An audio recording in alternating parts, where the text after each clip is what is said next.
Hello, everyone. This is Deborah Richardson, and today I am putting the AP in Happy where accounts payable teams are empowered to protect the vendor master file from fraud. This podcast will give a voice to accounts payable team members by talking about the growing reality of cyber attacks in their world and which vendor setup and vendor management techniques they can apply to protect the vendor master file from fraud. Today's podcast episode is brought to you by the Authentication, Validation, and Management Toolkit for those AP vendor maintenance teams that still have a mostly manual process and need fraud prevention at each critical step of the vendor maintenance process. Go to deborahrrichardson.com to see the authentication techniques, internal controls, best practices, and what template forms, vendor communications, and desktop procedures are included. Stay tuned. If you are a small or medium-sized business, you do not want to miss this episode. I have a guest, and we are talking about how his company is bringing robotic process automation, or RPA, to companies just like yours with a different investment strategy and outlook on automating your processes. And stick around for a special offer that will only be given to the Putting the AP in Happy podcast listeners.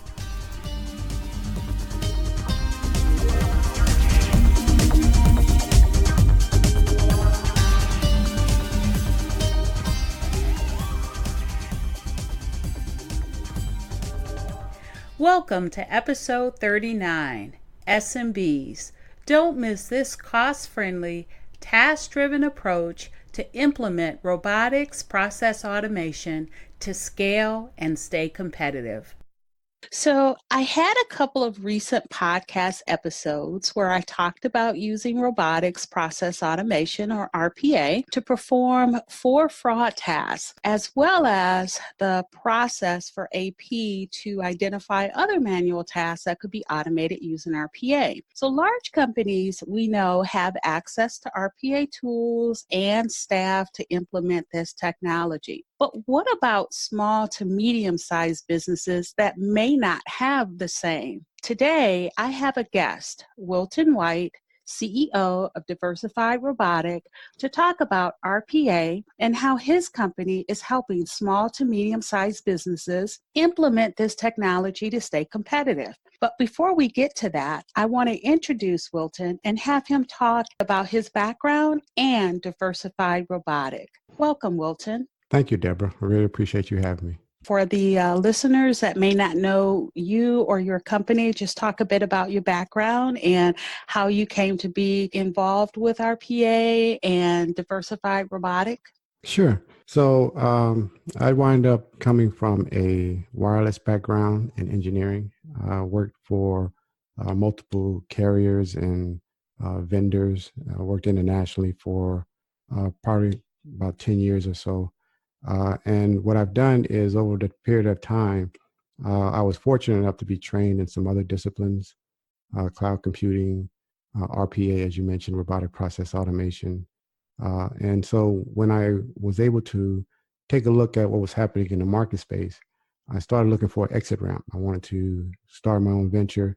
I saw there was a big vacuum in the small and medium-sized business space. So I got with some other engineers and we started formulating a plan to build Diversified Robotic. So it's been an exciting time for us, and we're excited about what we're doing.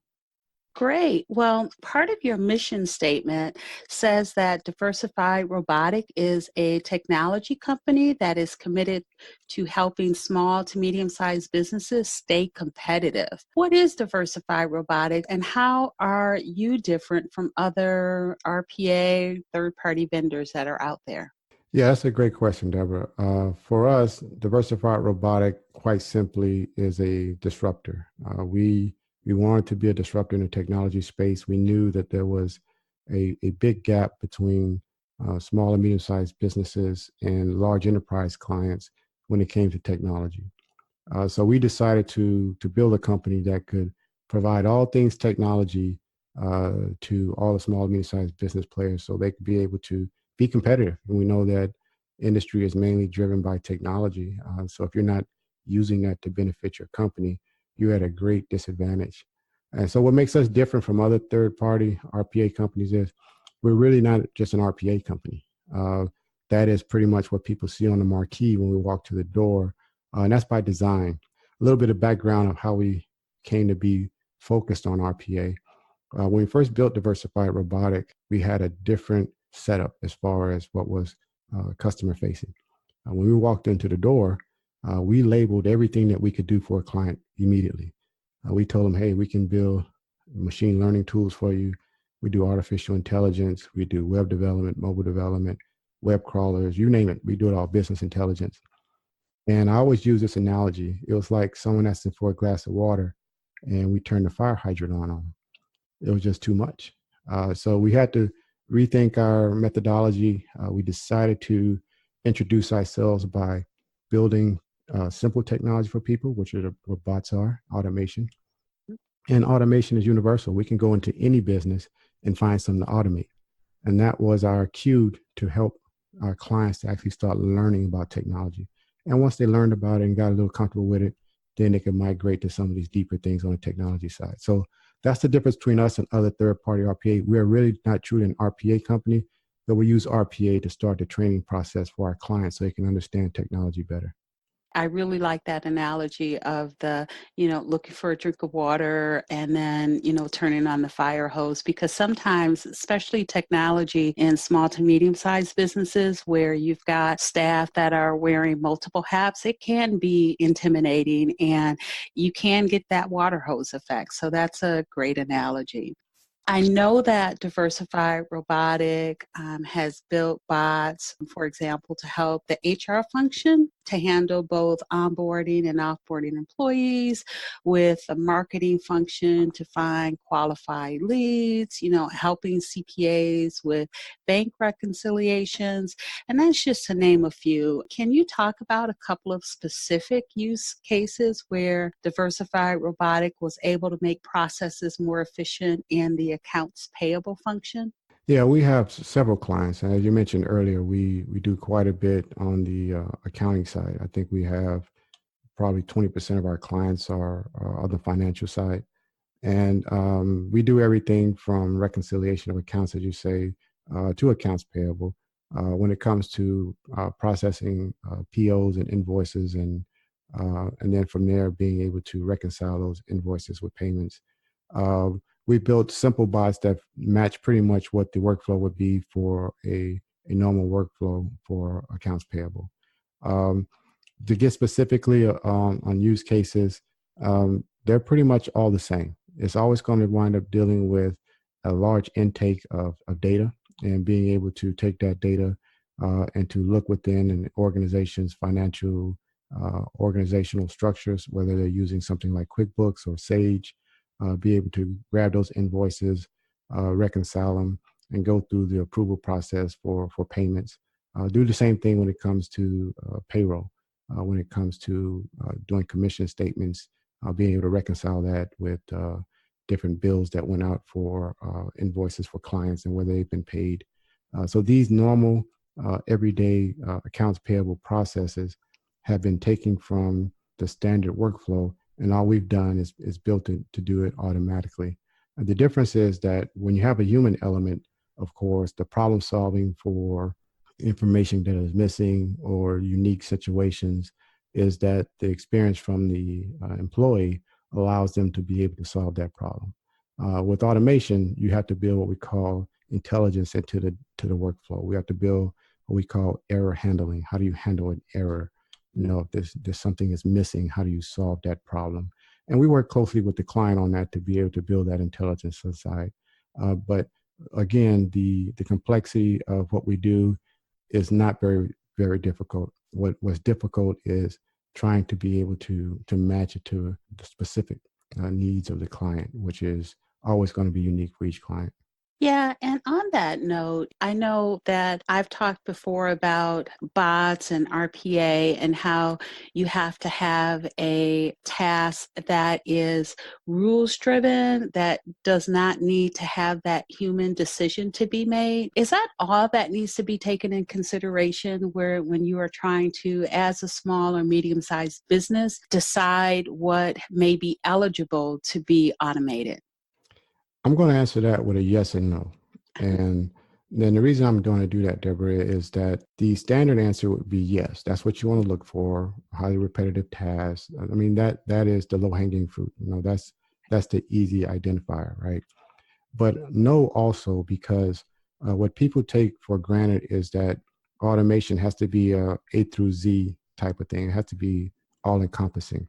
When actuality, automation, you can automate 25% of a process or 75% of the process, and the rest of it have the human intervention. And the reason why is because you want to use the vision of a digital employee. That's what we call our bots, digital employees.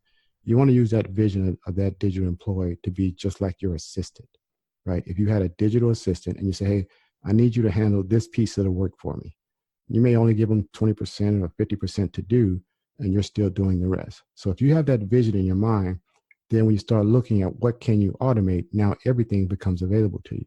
You can have something and say, okay, I want you to just go grab this data so I can start analyzing, put it all together for me so I can analyze it, right? So it has nothing to do with automating the process. You're just looking for assistance.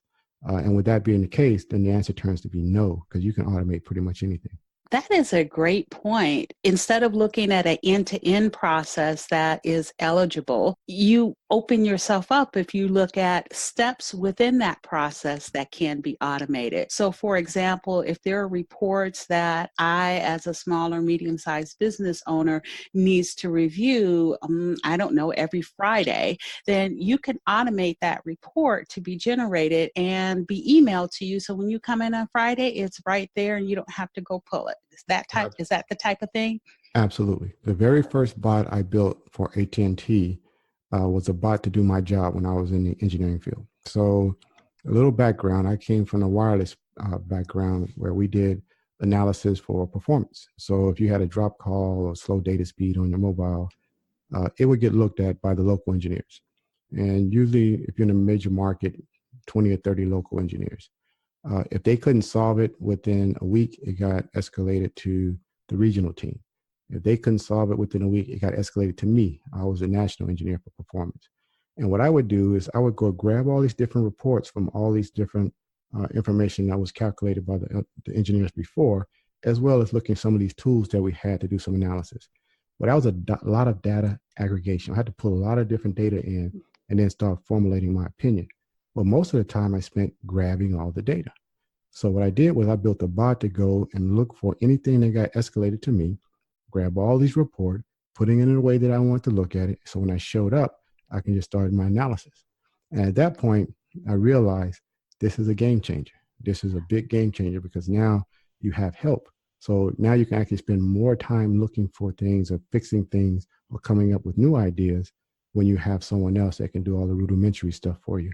And you know, something else that you've said before, or maybe I saw this on your website, is that you don't really focus on using the digital bot or a digital employee to eliminate positions. It's really to enable your current workforce to focus on more value added items. This is a great point. So instead of having them focused on pulling and generating a report that can include, you know, multiple exports out of ERPs and compiling this report. Instead of that, they come in and they get the report already created, and all they have to do now is focus on their analysis. Absolutely. And you've hit on a great point that is probably the number one myth within RPA space. And there's a reason behind that. Most people associate automation with contraction, job loss. Right. And there's a reason for that. Most automation was always done at the enterprise level. And at the enterprise level, once they start to automate, they try to contract because they play a different game than everyone else. And what I mean by game is the Wall Street game when it comes to valuation. If you lower your operating expense, your valuation tends to go up, right? So you're lowering your operating expense, and even if your profits stay neutral, you have a better ratio of operating expense to revenue, and so your valuation goes up. Now, this game is not played in a small and medium-sized business space. All they care about is, are we making more money? Are we more profitable? And because of that, they're not looking to trim that operating expense only for Wall Street's report. They're looking at strictly operationally, are we in better shape than we were before?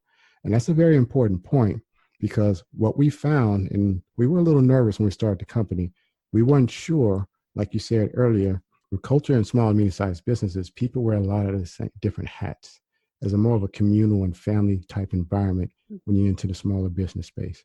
And we weren't sure by bringing automation, people be threatened by it. And they were initially. Yeah. But what we found was something that was very counterintuitive. Once we built bots for them, they started to grow their business. They started hiring more people. And this at first, confounded us. But then we started thinking about, okay, we understand now. Now they have their costs fixed on this operational side and this back office side, so they can grow without having to worry about it. Where in the enterprise space, they're always looking to contract. They're always looking to lower their operating expense. And so because of that, we got very confident what we're doing. We were able to show these use cases to others. And after that, the company just took off. Perfect. So you're really helping small and medium-sized businesses scale, which Absolutely. is how you help them stay competitive. Absolutely.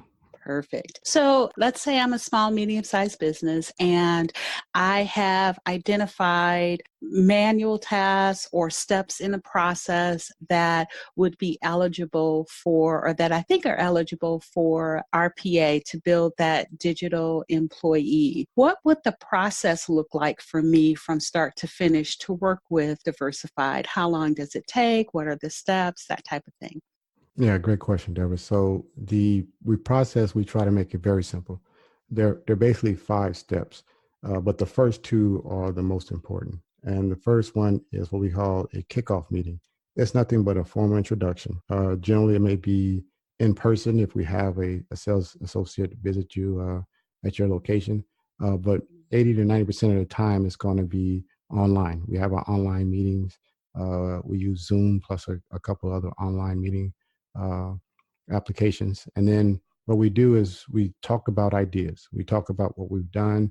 We give you an introduction to the team. We lay out, who we are and what we can do. And then we start looking for ideas for you of what you can probably bring to the table as far as giving us an opportunity to show automation. And because we do this for free, there's no liability or risk on your side. We're going to design it for free. We're going to develop it for free, and we're going to let you use it and let that employee work for you for a couple of weeks for free, even before we think about talking about charging us a small subscription fee. And so that kickoff meeting is, like I said before, the formal introduction and being able to speak to you. Once you figure out that, okay, let's give these guys a shot, let's figure out something we want to go ahead and automate, then we go to the next step, which is called a design meeting.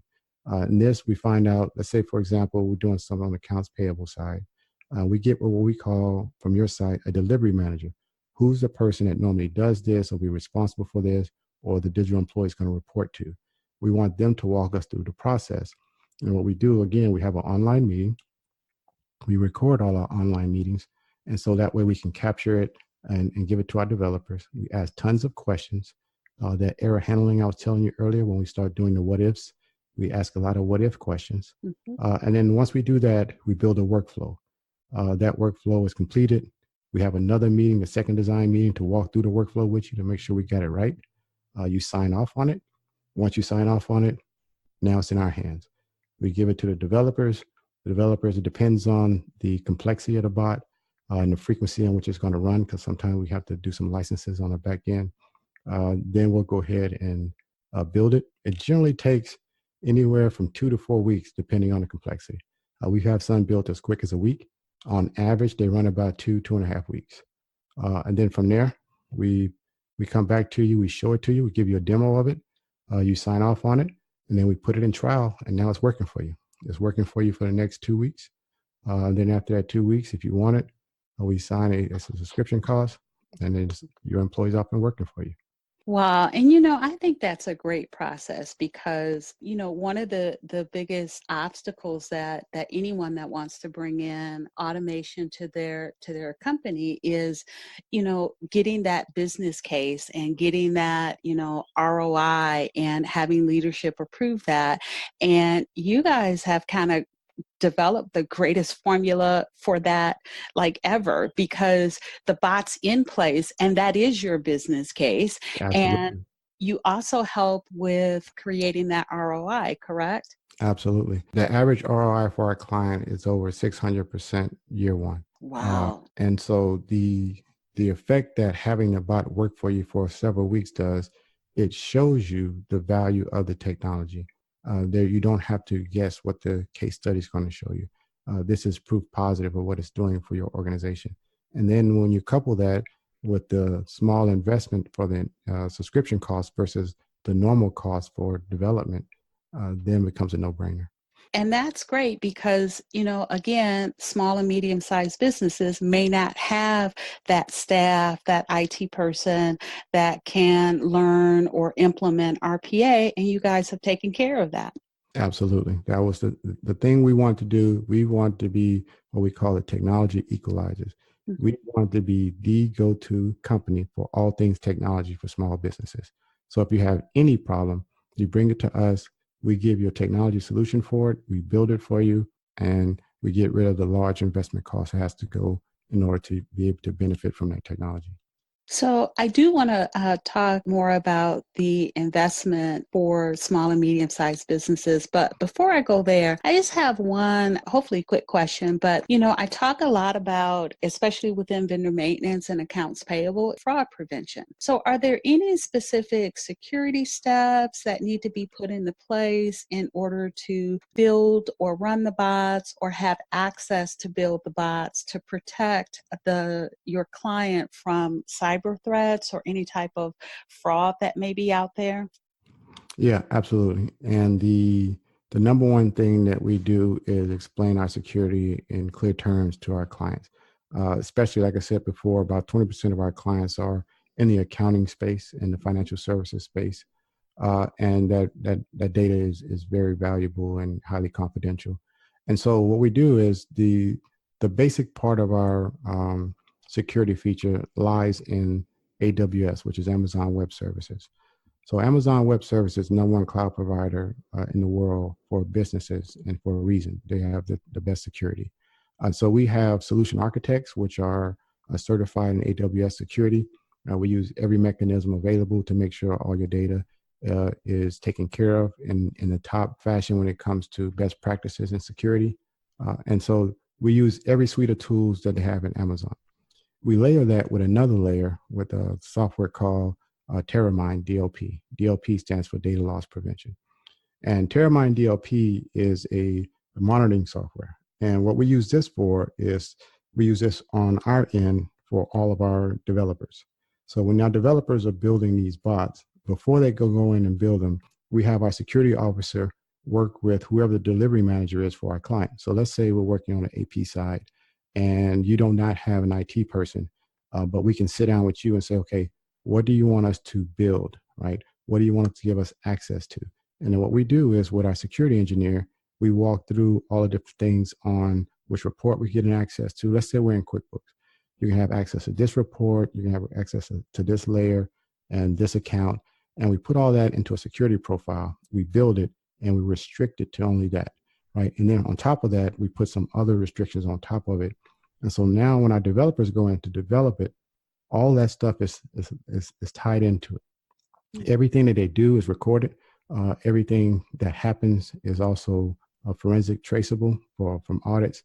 And so we build all that profile inside of it. So you have this container of security from Terramine DLP inside, and on the outside, you got the AWS security. And then if you do have an IT department, then you got whatever policies and stuff that you put on the bot within your own IT staff. For example, the bot generally has its own login, right? We encourage our clients to have a bot to name your bot. You know, we have some very unique names. I To name bet. your bot, and then give them their own login and credentials. So anytime he logs into your system, you know it's the bot doing it. And so if you have an IT staff, well, they can fill whatever policy and restrictions that they would normally put on any employee on the bot. So now you got 3 layers of protection. And again, the beginning of RPA really started in the financial services, the banking, and insurance. They were the ones who actually took the RPA and started pushing it. And the reason why is because a lot of the regulatory and compliance, they're one of the most regulated industries, verticals there are.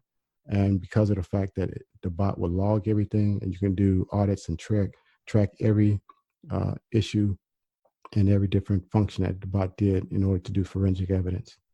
Great. So, in addition to using some of the industry-wide security precautions, it looks like even, within the ERPs or the accounting system of your clients, you're using, least privilege access and event or audit logging in order to track what the bot is doing so that you know that you're protecting your clients from fraud. Absolutely. And one thing I always remember, Deborah, is Mhm. a bot will only do what you tell it to do. So Mhm. once that bot is built, unlike a human, it can't change its mind, decide one day I'm going to start taking some money off the top. Once Got it. that bot is created, it's going to always do the exact same thing every time. And so once that code is processed, it's locked away, it cannot be audited or changed unless it's signed off by all parties. So that bot is going to continually be in a kind of its own closed loop. So it has no access for fraud. So, this technology in itself is a form of fraud prevention. Absolutely. And Perfect. that's that. And that was the main driver for the Mhm. financial services and banking and industry and insurance. They understood that from the beginning. And because of that, they started running at light speed with it. Okay, so let's get back then to the investment for small to medium sized businesses in this technology. Is there a big investment for your clients for this technology to implement? And this is the big surprise of all. The answer is no. And a lot of times people are, they're very weary when we say we'll do it for free and we'll talk about the price later. They're thinking we're going to hit them with sticker shock later. But what we tell them is before we even start building a bot, we guarantee you we're going to be a lot lower than your normal operational cost for that same task. So much so we can guarantee it's going to be anywhere from 50 to 75% cheaper. And it just depends on the complexity and the frequency. But on average, anywhere from 60 to 70% cheaper than what it would cost for the human element to do it is what we'll charge for a bot to do it on a monthly basis. And the reason why is because we're trying to be partners with the company long term. So when you have a subscription, let's say you have Netflix or Hulu or any of these streaming applications, you don't really think about the 10 or 14 or $15 you give them every month. It's not, to you, it's negligible because of the fact of the value you get from it, right? And that's the same thing we wanted to do when it came to technology. We knew that if we built something that would allow you to compete and to be able to get benefit right away, that not only would you buy one bot from us, you're going to come back and buy more bots from us. And because of that, we knew long term that we would be partners and you'll be able to have these digital employees and compete, and we'd be able to make our money back in 9 months, a year, or 2 years, depends on where we're at. But we knew that we were able to have a long-term relationship with a client. We're not trying to do the traditional way of coming in and hitting our clients over the head with a big consulting fee, application fee, license fee, and all these other fees, and then walking out the door, with $75,000, $100,000 for the project. We want to be able to say, hey, whatever this cost is that this bot is functioning for, if your work is costing you $2,000 a month to do this, we probably charge you $500 a month to do it. And Wow. so those are the things that allow companies to look at and say, you know what, this is cost advantageous because of the fact that not only do we get the opportunity to build this infrastructure that allows us to scale, but the cost associated with it makes it viable where we can go and we can do those smaller projects. Remember earlier, Deborah, you asked me about what's the best project to look for? And I said, it can be something as a helper if it's only doing 20% automation. Well, because with the way we price it, now you would think, oh, we're just doing 20% automation. It's probably going to be cost prohibitive to go build something for that. Now you can see it's not cost prohibitive. we may only pay $75 a month for it, right? We may only pay $300 a month for it. Now that changes the way you look at your business, because you start thinking, hey, I can start building all these little assistants, these little digital assistants, and it's not going to be cost prohibitive. It's going to be cost advantageous.